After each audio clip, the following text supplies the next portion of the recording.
ከ15 ቀናት በላይ እጅግ በከፍተኛ ሁኔታ ወርዶ የነበረው የጥቁር ገበያ ሐዋላ በዚህ ሰዓት እጅግ ባልተጠበቀ ሁኔታ ሁሉም ሀገራቶች ጨምረዋል። ምን ያክል ጨምረዋል? ዶላር፣ ዲርሃም፣ ዲናር። ሰላም አለይኩም ወራህመቱላሂ ወበረካቱሁ። ሰላም ጤና ይስጥልን ክብራትና ክብራን አድማጭ ተመልካቾቻችን ሁሉ ሰላም ሁሉ መልካም፣ ከኛ ጋር ሁሉ ሰላም ነው። ዛሬ ሚያዝያ 13 2018 እጅግ ባልተጠበቀና ባልታሰበ ሁኔታ የምንዛሬ ዋጋ በተለይ በሐዋላ ሙሉ በሙሉ ጭማሪ አድርገዋል። በተለይ ከሰሞኑ መንግስት እጅግ በከፍተኛ ሁኔታ እያዳከመ የነበረ ቢሆንም ባልተጠበቀ ሁኔታ መሽሎኩ እንግዲህ ብዙዎችን እያነጋገረ ይገኛል። እኛም የ18 ሀገራትን የጨመሩ ሀገራቶች ሙሉ ዝርዝር እንዲሁም በባንክ የ8 ሀገራትን አካተን ወደ እናንተ ልናደርሳችሁ ረፋዱን ተከስተናል። ሁላችሁም ቪዲዮን ላይክ፣ ቻናሉን ሰብስክራይብ እያደረጋችሁ እስከ መጨረሻው ድረስ አብራችሁን ቆዩ። እንግዲህ ክቡራን ተመልካቾቼ ከሰሞኑ በተለይ በ15 ቀናት ውስጥ የምንዛሬ ዋጋ በጥቁር ገበያ እጅግ በከፍተኛ ሁኔታ ወርዶና አሽቆልቁሎ የነበረ ቢሆንም በዚህ ሰዓት በዚህ ደቂቃ እንግዲህ የአሜሪካ ዶላርን ስንመለከት 190 ብር ከ87 ሳንቲም ሲመነዘር 100 የአሜሪካ ዶላር 19000 ከ87 ሳንቲም እየተመነዘረ እንደዋለ ዌብሳይቱ በዚህ ሰዓት በዚህ ደቂቃ ያስነበበን ሲሆን እንግዲህ ላለፉት ቀናት ወደ 185 ብር እንዲሁም 184 ብር ወርዶ ነበር ማለት ነው። ሌላው የካናዳ ዶላር ነው። በዛሬው ዕለት አንድ የካናዳ ዶላር 134 ብር ከ50 ሳንቲም ሲመነዘር 100 የካናዳ ዶላር 13450 የኢትዮጵያ ብር እየተመነዘረ እንደሚውል ዌብሳይቱ አስነብቦናል ማለት ነው። ሌላው ዩሮ ነው። በዛሬው ዕለት 1 ዩሮ 220 ብር ከ88 ሳንቲም ሲመነዘር 100 ዩሮ 22000 ከ80 ሳንቲም እየተመነዘረ ይገኛል ማለት ነው። ሌላው የፓውንድ ስተርሊ ነው። በዛሬው ዕለትም የእንግሊዝ ፓውንድን ስንመለከት 260 ብር ከ30 ሳንቲም ሲመነዘር 100 ፓውንድ ስተርሊ 26000 ከ30 ሳንቲም እየተመነዘረ ይውላል ማለት ነው። ሌላው በምንዛሬ ደረጃ የዓለማችን ቁጥር 1 የሆነችው የኩዌት ዲናርን ስንመለከት 610 ብር ከ95 ሳንቲም ሲመነዘር 100 የኩዌት ዲናር 61000 ከ95 ሳንቲም እየተመነዘረ ይውላል ማለት ነው። ሌላው ዩናይትድ አረብ ኤምሬት የዱባይ ድርሃም ነው። በዛሬው ዕለት አንድ የዱባይ ድርሃም 51 ብር ከ75 ሳንቲም ሲመነዘር 100 የዱባይ ድርሃም 5175 የኢትዮጵያ ብር እየተመነዘረ እንደሚውል ዌብሳይቱ አስነብቦናል ማለት ነው። ሌላው የሳውዲ ሪያል ነው። በዛሬው ዕለት አንድ የሳውዲ ሪያል 50 ብር ከ60 ሳንቲም ሲመነዘር 100 የሳውዲ ሪያል 5000 ከ60 ሳንቲም እየተመነዘረ እንደሚውል ዌብሳይቱ በዚህ ሰዓት አስነብቦናል ማለት ነው። ሌላው በምንዛሬ ደረጃ የዓለማችን ቁጥር 2 የሆነችው የባህሬን ዲናር ናት። በዛሬው ዕለት አንድ የባህሬን ዲናርን ስንመለከት 507 ብር ከ77 ሳንቲም ሲመነዘር 100 የባህሬን ዲናር 50777 የኢትዮጵያ ብር ሲመነዘር እንደዋለ ዌብሳይቱ በዚህ ሰዓት አስነብቦናል ማለት ነው። ሌላው የጆርዳን ዲናር ነው።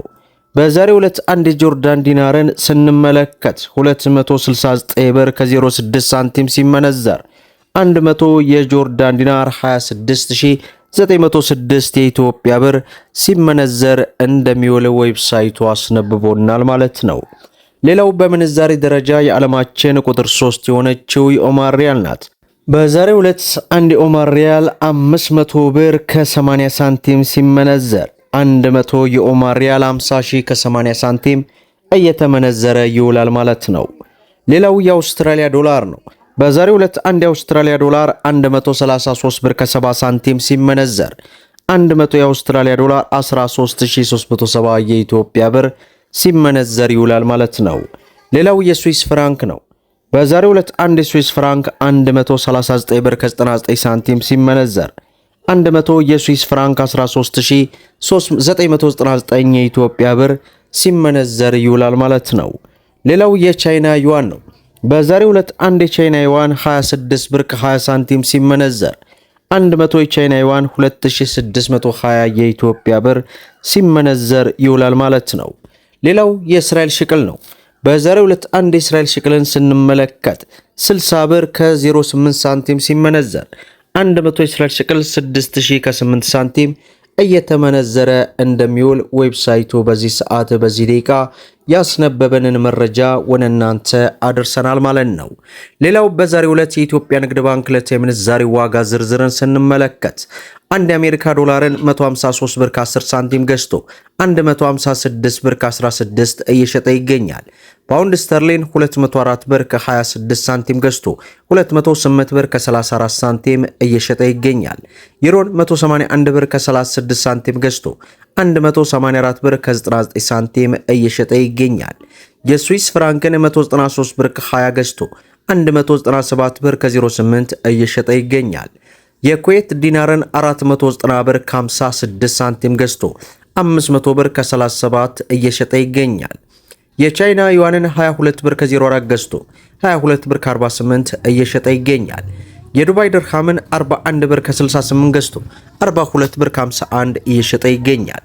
የሳውዲ ሪያልን 40 ብር ከ81 ሳንቲም ገዝቶ 41 ብር ከ63 ሳንቲም እየሸጠ እንደሚገኝ የኢትዮጵያ ንግድ ባንክ ዕለታዊ ምንዛሬ ዋጋ ዝርዝር በዚህ ሰዓት ይህንን ይመስላል ማለት ነው።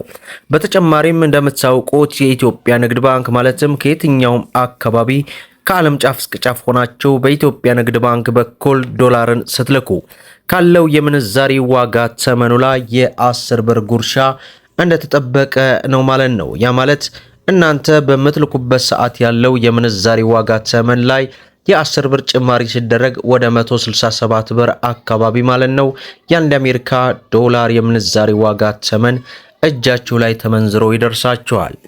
ከሰሞኑ እንግዲህ መንግስት የጥቁር ገበያ ሐዋላን ለማጥፋትና ለማዳከም አዳዲስ መመሪያዎችን እያወጣ በተለይ አከርካሪው እየተመታ ይገኝ ነበር።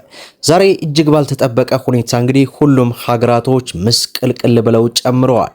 ይህ ጭማሪ ደግሞ ለሀገራችን እጅግ በጣም ጥሩ ያልሆነ ነው። ሰላም ለሀገራችን፣ ሰላም ለዓለማት በሙሉ እያልኩ ሁላችሁም ቪዲዮን ላይክ ሸር እያደረጋችሁ በውጭ ሀገራት ለሚገኙ ወንድሞች በተለይ የባንኩን አጋጣሚ እንዲጠቀሙ ማድረጋችሁን አትርሱ እያልኩኝ ለቻናላችን ደግሞ አዲስ ከሆናችሁ ሰብስክራይብ በማድረግ በየዕለቱ የሚለቀቀው መረጃም እንዲደርሳችሁ የኖቲፊኬሽን ማብራታችሁን አትዘንጉያል።